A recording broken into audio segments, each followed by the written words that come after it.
सपना और सच्चाई राजनीति में शायद इससे बड़ा टकराव कोई दूसरा नहीं होता। सपना कहता है कि व्यवस्था बदल दो, सच्चाई पूछती है कि क्या व्यवस्था आपको बदलने नहीं बैठेगी। सपना कहता है कि अकेले निकलो, इतिहास बन जाओ। सच्चाई पूछती है कि क्या इतिहास कभी अकेले लोगों ने लिखा है।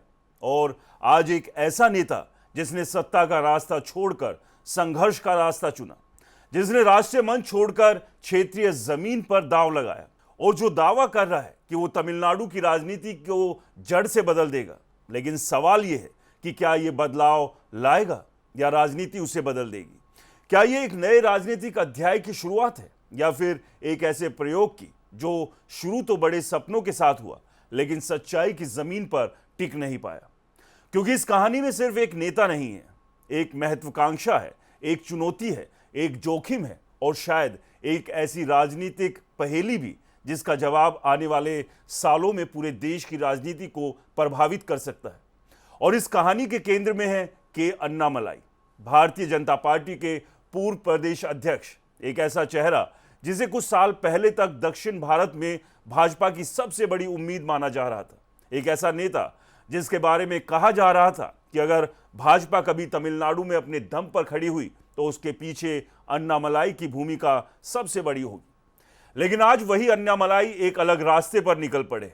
उन्होंने वी द चेंज नाम से एक मंच बनाया है और दावा किया है कि वो राजनीति में बदलाव लाएंगे, व्यवस्था बदलेंगे, नई सोच देंगे और डॉक्टर एपीजे अब्दुल कलाम के रास्ते पर चलेंगे। सुनने में ये सब कुछ बहुत अच्छा लगता है क्योंकि बदलाव की बात हर व्यक्ति को आकर्षित करती है। हर समाज चाहता है कि उसके सामने कोई नया विकल्प आए, कोई ऐसा चेहरा आए जो पुरानी राजनीति को चुनौती दे। लेकिन राजनीति केवल अच्छे विचारों से नहीं चलती, राजनीति केवल सपनों से नहीं चलती, राजनीति केवल लोकप्रियता से भी नहीं चलती। राजनीति में सबसे बड़ा सवाल यह होता है कि क्या आपके पास वो ताकत है जिससे आप अपने सपनों को जमीन पर उतार सके। आज सोशल मीडिया का दौर है, कोई भी नया प्रयोग शुरू कीजिए, कुछ घंटों के भीतर हजारों लोग समर्थन में दिखाई देने लगेंगे, लाखों व्यूज आ जाएंगे, हजारों लोग कमेंट्स करेंगे और माहौल ऐसा बनेगा जैसे पूरा देश बदलने वाला है। लेकिन राजनीति की दुनिया में सोशल मीडिया का समर्थन और मतदान केंद्र का समर्थन दोनों अलग अलग चीजें हैं। किसी पोस्ट को लाइक करने वाला व्यक्ति जरूरी नहीं है वोट भी दे, किसी वीडियो को देखने वाला व्यक्ति जरूरी नहीं है कि चुनावी लड़ाई में आपके साथ खड़ा भी हो। और इतिहास में ऐसे कई उदाहरण मिल जाएंगे जहां सोशल मीडिया पर लोकप्रिय नेता चुनावी राजनीति में पूरी तरह असफल साबित हुए। इसलिए अगर अन्नामलाई ये मानकर चल रहे हैं कि लाखों लोगों का डिजिटल समर्थन उनके राजनीतिक भविष्य की गारंटी है तो शायद वो राजनीति की सबसे बड़ी सच्चाई को नजरअंदाज कर रहे हैं। लेकिन यहां सवाल केवल लोकप्रियता का नहीं, सवाल यह है कि अन्नामलाई कहना क्या चाहते हैं। वो कहते हैं कि राष्ट्रीय पार्टियां तमिल समाज की भावना नहीं समझ पाती, तमिल भाषा की आत्मा को नहीं समझ पाती, तमिल गौरव को वो सम्मान नहीं दे पाती जिसकी अपेक्षा तमिल समाज करता है। इसलिए वो तमिल पहचान और राष्ट्रवाद को साथ लेकर चलेंगे। पहली नजर में ये बात सुनने में अच्छी लगती है, लेकिन जैसे ही इतिहास के आईने में इसे देखा जाता है सवाल खड़े होने लगते हैं। आखिर आजादी के बाद लगभग 20 सालों तक तमिलनाडु में किसका शासन था? क्या डीएमके का शासन था? क्या अन्ना डीएमके का शासन था? नहीं, कांग्रेस का शासन था। और कांग्रेस एक राष्ट्रीय पार्टी थी। तो क्या उस समय राष्ट्रीय पार्टियां तमिल समाज को समझती थी और बाद में समझना क्या बंद कर दिया? अगर ऐसा नहीं है तो फिर अन्नामलाई का ये तर्क अधूरा दिखाई देता है। दरअसल तमिलनाडु की राजनीति को समझने के लिए उसके इतिहास को समझना बेहद जरूरी है। अगर जवाहरलाल नेहरू और राजाजी के बीच मतभेद ना हुए होते, अगर राजाजी कांग्रेस छोड़कर बाहर ना आए होते, अगर स्वतंत्र पार्टी का गठन ना हुआ होता, अगर 1967 में कांग्रेस पहली बार सत्ता से बाहर ना हुई होती तो शायद तमिलनाडु की राजनीति की दिशा कुछ और होती। लेकिन इतिहास ने दूसरा रास्ता चुना। कांग्रेस हारी, डीएमके सत्ता में आई और उसके बाद तमिलनाडु की राजनीति द्रविड़ राजनीति के इर्द गिर्द घूमने लगी। यही अन्नामलाई की राजनीति एक विरोधाभास में फंसती दिखाई देती है क्योंकि वो द्रविड़ राजनीति का विरोध करते हैं, डीएमके की विचारधारा की आलोचना करते हैं, द्रविड़ मॉडल को चुनौती देते हैं। लेकिन दूसरी तरफ वो तमिल पहचान को राजनीति का केंद्र भी बनाना चाहते हैं, यानी जिस राजनीति का विरोध कर रहे हैं उसकी बुनियाद से पूरी तरह अलग भी नहीं हो पा रहे। यही वो सवाल है जिसका जवाब अभी तक स्पष्ट नहीं, और यहीं से उनकी राजनीतिक यात्रा कठिन होती दिखाई देती है, क्योंकि राजनीति में केवल विरोध करना पर्याप्त नहीं होता, एक वैकल्पिक रास्ता भी दिखाना पड़ता है, और वो रास्ता तभी मजबूत माना जाता है जब वो चुनावी जमीन पर परिणाम भी दे सके। अन्नामलाई ने डॉक्टर एपीजे अब्दुल कलाम को अपना आदर्श बताया, लेकिन शायद यहां भी राजनीति और प्रेरणा के बीच का फर्क दिखाई देता है। डॉक्टर कलाम एक महान वैज्ञानिक थे, एक विजनरी थे, एक प्रेरणा थे, लेकिन वो चुनावी राजनीति के नेता नहीं थे। उन्होंने कभी चुनाव नहीं लड़ा, कभी वोट नहीं मांगे, कभी जातीय समीकरणों से नहीं जूझे, कभी गठबंधन की मजबूरियों का सामना नहीं किया। इसलिए डॉक्टर कलाम को आदर्श बनाना आसान है, लेकिन उनकी तरह राजनीति करना संभव नहीं, क्योंकि राजनीति और विज्ञान के नियम अलग अलग होते हैं। विज्ञान में सिद्धांत चलता है, राजनीति में संतुलन चलता है। विज्ञान में आदर्श चलता है, राजनीति में समझौते भी करने पड़ते हैं, और दुनिया का कोई भी लोकतंत्र केवल आदर्शों के सहारे नहीं चलता। अटल बिहारी वाजपेयी ने डॉक्टर कलाम को राष्ट्रपति बनाया था, लेकिन उन्होंने केवल एक वैज्ञानिक को राष्ट्रपति नहीं बनाया था, वो देश को एक संदेश दे रहे थे। वो बताना चाहते थे कि सार्वजनिक जीवन में विद्वता का सम्मान होना चाहिए, विज्ञान का सम्मान होना चाहिए, और साथ ही वो देश के मुसलमानों के सामने एक ऐसे राष्ट्रवादी आदर्श को स्थापित करना चाहते थे जो विभाजन की राजनीति से ऊपर हो। लेकिन अन्नामलाई शायद इस पूरी राजनीतिक सोच को समझे बिना केवल डॉक्टर कलाम के नाम को अपनी राजनीति का आधार बनाने की कोशिश कर रहे हैं। और यहीं से सवाल पैदा होता है, क्या सपना और सच्चाई एक ही रास्ते पर चल पाएंगे, या फिर राजनीति अन्नामलाई को भी वही सबक सिखाएगी जो उसने इससे पहले कई नेताओं को सिखाया। लेकिन अन्नामलाई की राजनीति को समझने के लिए एक और बात समझनी होगी, और वो है डॉक्टर एपीजे अब्दुल कलाम का नाम लेने और उनके रास्ते पर चलने के बीच का फर्क। क्योंकि राजनीति में किसी व्यक्ति को आदर्श घोषित कर देना आसान होता है, लेकिन उस व्यक्ति के पीछे जो विचार था, जो परिस्थितियां थी, जो राजनीतिक समझ थी, उसे समझना कहीं ज्यादा कठिन होता है। डॉक्टर कलाम केवल एक वैज्ञानिक नहीं थे, वो भारत के सपनों का चेहरा थे। मिसाइल कार्यक्रम से लेकर परमाणु क्षमता तक देश ने उन्हें एक ऐसे वैज्ञानिक के रूप में देखा जिसने भारत को नई ताकत दी। लेकिन यह भी उतना ही सच है कि डॉक्टर कलाम सार्वजनिक जीवन में उस रूप में नहीं थे जिस रूप में एक राजनेता होता है। उन्होंने कभी चुनाव नहीं लड़ा, कभी जनता के बीच वोट मांगने नहीं गए, कभी उन्हें जातीय समीकरणों का हिसाब नहीं लगाना पड़ा, कभी उन्हें यह भी नहीं सोचना पड़ा कि किस बयान से कितने वोट बढ़ेंगे और कितने घटेंगे। इसलिए उनके लिए आदर्श की बात करना आसान था। लेकिन राजनीति में जो व्यक्ति चुनाव लड़ता है, जो जनता के बीच जाता है, जो संगठन चलाता है, उसके सामने हर दिन ऐसे फैसले आते हैं जहां उसे आदर्श और व्यवहारिक राजनीति के बीच संतुलन बनाना पड़ता है। और यहीं पर अटल बिहारी वाजपेयी की भूमिका समझनी होगी, क्योंकि डॉक्टर कलाम को देश के सर्वोच्च संवैधानिक पद तक पहुंचाने का निर्णय केवल एक व्यक्ति को सम्मान देने का निर्णय नहीं था, वो एक राजनीतिक संदेश भी था।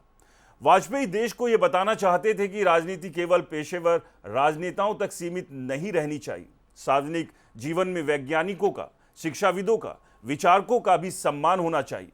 लेकिन इसके पीछे एक और बड़ी सोच थी। वाजपेयी चाहते थे कि देश के मुसलमानों के सामने एक राष्ट्रीय आदर्श खड़ा हो जो विभाजन की राजनीति से ऊपर हो, जो आधुनिक भारत की आकांक्षाओं का प्रतिनिधित्व करे। और इसलिए डॉक्टर कलाम केवल राष्ट्रपति नहीं बने, एक प्रतीक बन गए। अब सवाल यह है, क्या अन्नामलाई उस पूरी सोच को समझ पाएंगे, या केवल डॉक्टर कलाम के नाम को एक राजनीतिक प्रतीक की तरह इस्तेमाल कर रहे हैं? क्योंकि राजनीति में नाम नहीं चलते, विचार चलते हैं, और विचार भी तभी चलते हैं जब उन्हें जमीन पर उतारने की क्षमता हो। यही से बात अन्नामलाई की राजनीतिक यात्रा पर आती है। आज बहुत से लोग उनकी तारीफ कर रहे हैं, सोशल मीडिया पर, टीवी चैनलों पर, अखबारों में ऐसा माहौल बनाया जा रहा है जैसे तमिलनाडु की राजनीति को नया मसीहा मिल गया हो। लेकिन राजनीति में किसी नेता की असली ताकत प्रशंसा से नहीं नापी जाती, वोट से मापी जाती है।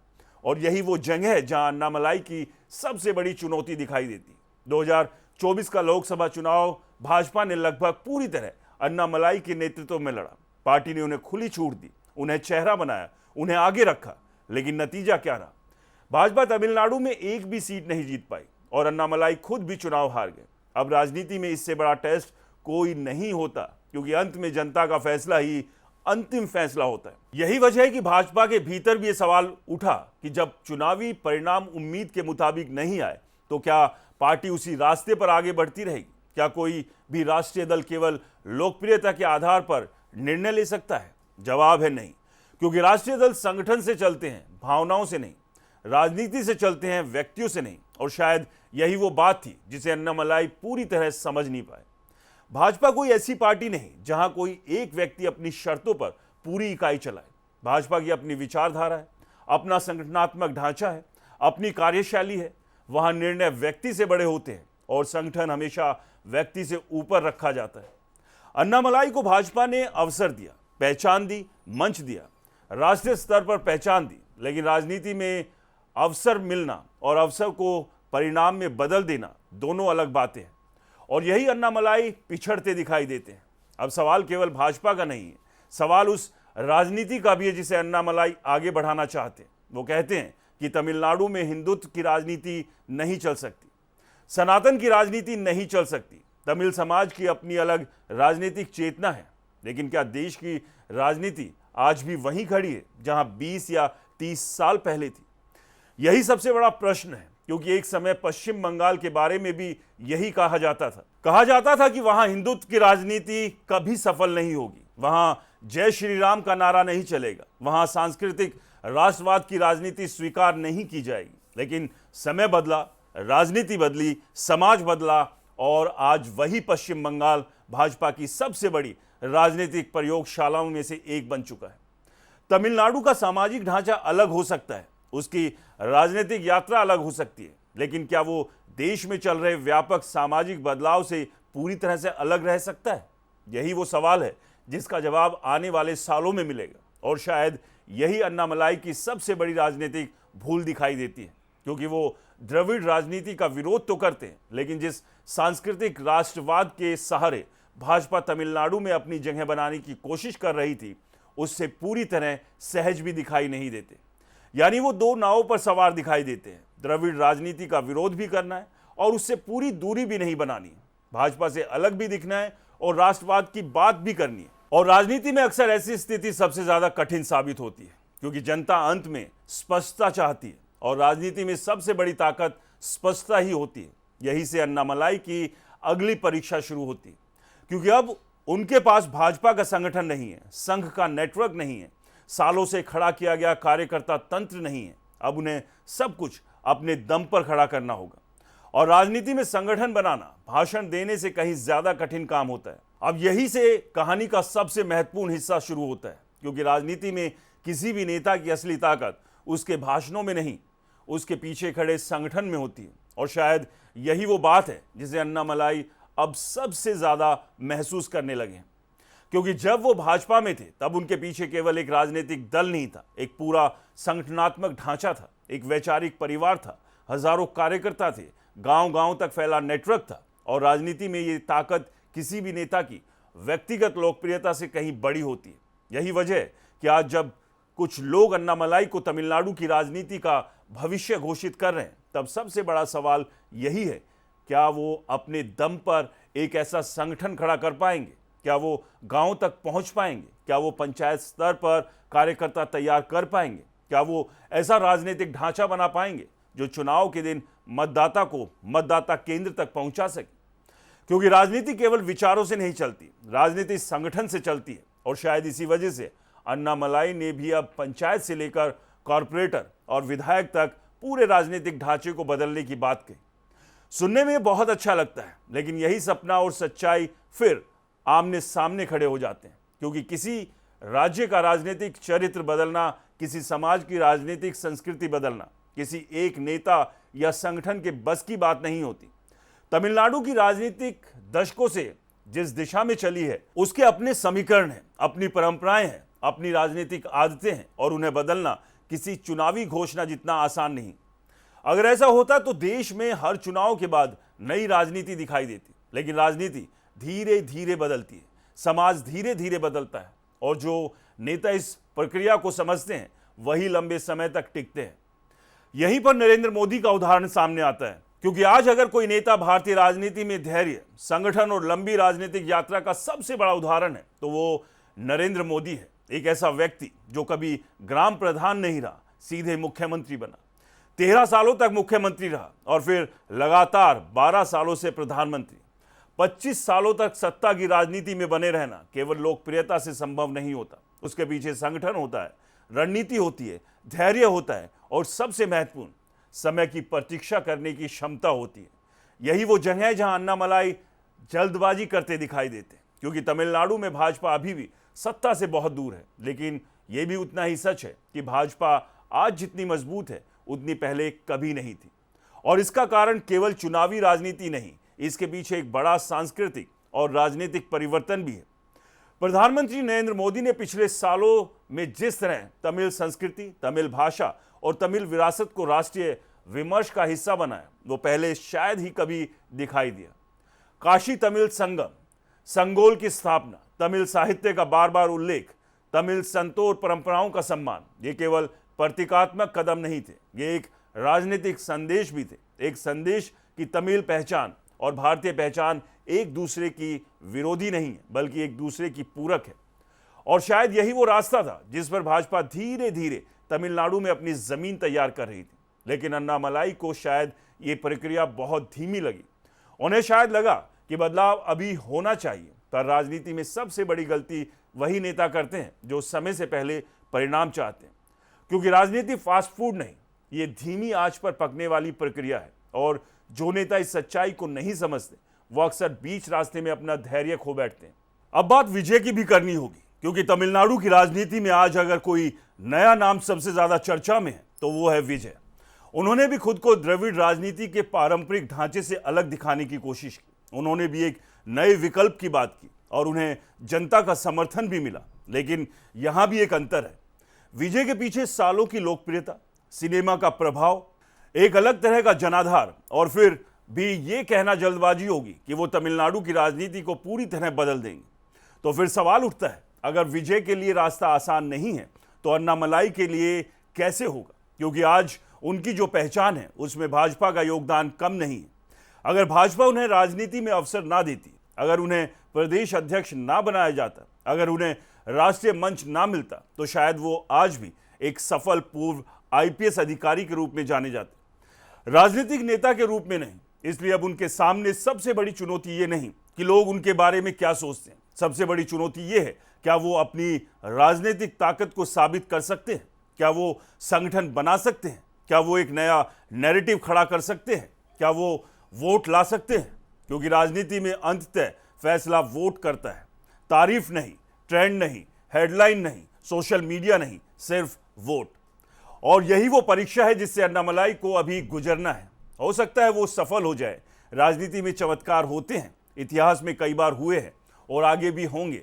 लेकिन अगर आज की वास्तविकता को देखें, अगर आज की राजनीतिक जमीन को देखें, अगर संगठन, संसाधन, कार्यकर्ता और वोट बैंक की ताकत को देखें, तो तस्वीर यही कहती है कि अन्नामलाई के सामने रास्ता बेहद कठिन है। उनकी मंशा पर सवाल नहीं है, उनके प्रयास पर सवाल नहीं है, उनकी नीयत पर भी सवाल नहीं है। लेकिन राजनीति केवल नीयत से नहीं चलती। राजनीति ताकत मांगती है, संगठन मांगती है, धैर्य मांगती है और सबसे ज्यादा समय मांगती है। इसलिए आज सबसे बड़ा सवाल यही है, क्या सपना और सच्चाई कभी एक ही रास्ते पर साथ चल पाएंगे? क्या अन्नामलाई वो कर पाएंगे जो उनसे पहले बड़े बड़े नेता नहीं कर पाए? या फिर राजनीति एक बार फिर साबित करेगी कि सपना देखना आसान है, लेकिन उन्हें सच्चाई में बदलना सबसे कठिन काम? फिलहाल जवाब भविष्य के पास है, लेकिन वर्तमान इतना जरूर कह रहा है, अन्नामलाई ने एक कठिन रास्ता चुना है और इस रास्ते पर सफलता से ज्यादा संघर्ष उनका इंतजार कर रहा है। तो ये विश्लेषण हमारा आपको कैसा लगा? कमेंट कर जरूर बताएं। नमस्कार।